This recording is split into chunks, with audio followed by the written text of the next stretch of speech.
karena ini menjadi kebutuhan sebenarnya. Jadi bukan hanya lifestyle saja, tapi ini sudah menjadi kebutuhan saya sehari-hari. Namun kenyataannya para pesepeda itu masih menjadi anak haram jalanan dimanapun gitu, karena memang jalur yang terproteksi tidak ada, ya. Masyarakat masih sangat cuek dengan para pesepeda. Alfred adalah salah satu pesepeda yang tidak hanya menggunakan sepeda untuk berolahraga, tetapi juga menjadikannya sebagai sarana transportasi menuju kantor. Dari rumahnya yang terletak di Depok, Jawa Barat, ia pun mengangkut sepeda lipatnya dengan kereta untuk kemudian turun di stasiun yang paling dekat dengan kantornya, yaitu Stasiun Gondangdia, Jakarta. Di tengah pandemi COVID-19, kegiatan bersepeda kembali menjadi tren. Penelitian The Institute for Transportation and Development Policy menemukan jumlah pesepeda meningkat 10 kali lipat dibanding sebelum pandemi. Kebijakan PSBB yang ditetapkan pemerintah sejak April lalu membuat banyak warga menjadikan sepeda sebagai alat olahraga ataupun transportasi yang juga berdampak positif terhadap kualitas udara di Jakarta.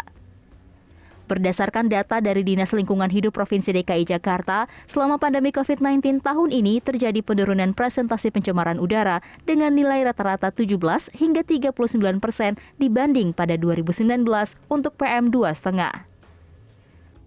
Menurut Kepala Bidang Pengendalian Dampak Lingkungan Dinas Lingkungan Hidup DKI, Yusiono, kendaraan bermotor berkontribusi 75% terhadap pencemaran udara di ibu kota.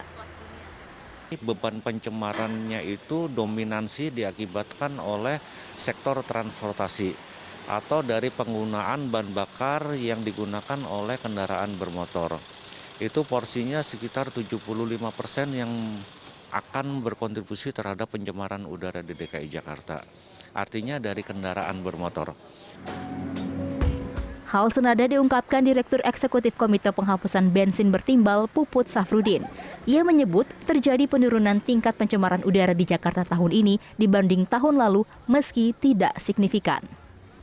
Namun menurut Puput, tren penggunaan sepeda di tengah pandemi harus dimanfaatkan pemerintah untuk membuat pesepeda tetap bersemangat bersepeda meski pandemi berakhir, antara lain dengan menyiapkan jalur sepeda.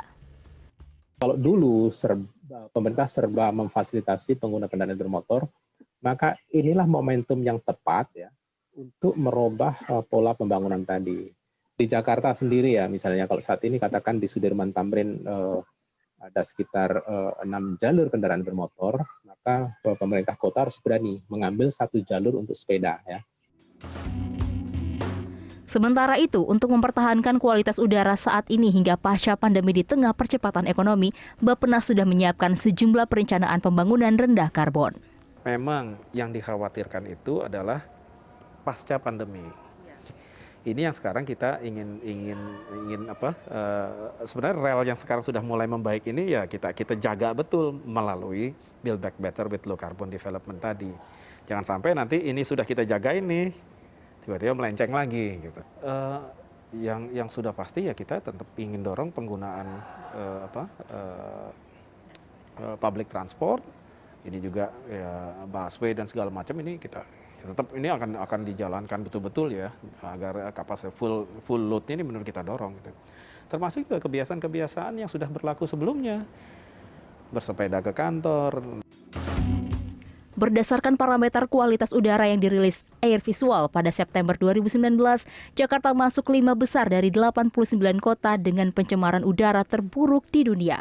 Warga berharap adanya penurunan tingkat polusi udara di tengah pandemi dapat dijadikan momen untuk mempertahankan ataupun meningkatkan kualitas udara di ibu kota.